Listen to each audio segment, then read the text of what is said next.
Okay, today we are cooking lentils. Hoy estamos cocinando lentejas. Now I'm going to show you the ingredient. Os muestro los ingredientes.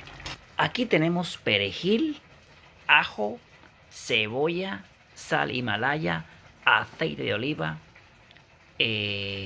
orégano, zanahoria y leeks, ¿ok? Pepper, oregano, oil, salt, onion, garlic, and perejil, okay?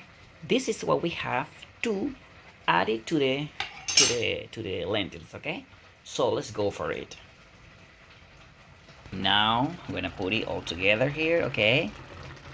Go inside. Alright, this is the last things that I added. Es lo último que añado. ¿Por qué? Porque las verduras no se pueden comer muy hechas. Pasamos a menearlas, ¿vale? Muchas personas echan primeramente los ingredientes antes de echar lentejas. So many people, firstly, they added the ingredients or the vegetable before putting the lentils. In my case, it's all the opposite. I do the opposite because the lentils must be the vegetable. They cannot be too cooked because it's not good for your health, okay? Now we're gonna put some salt.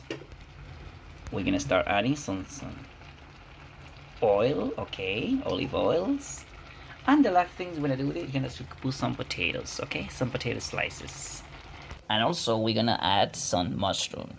También vamos a añadirle los mushroom, okay? Okay, let's do it like this. I need to put more water, okay? Okay, now I'm gonna start stirring it. Vamos a empezar a remenearlo, ¿vale? Y lo hacemos a fuego lento para que las verduras se hagan con tranquilidad, no se estresen, por así decir. Y eso es un plato, una receta bastante fácil. This is a very simple recipe, okay? In the comments or in the description of this video, I'm going to leave you the ingredient, okay?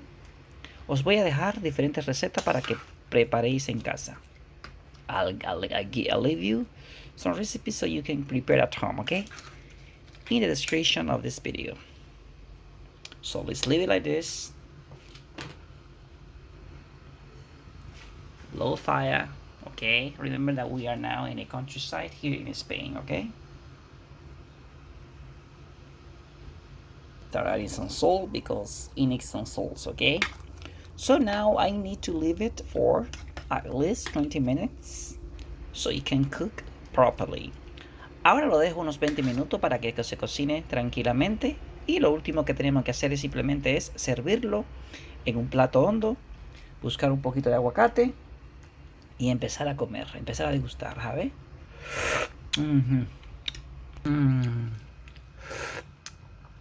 It tastes amazing. I love it. I love it. See you, okay? Don't forget to leave a comment. Don't forget to comment, okay? Bye.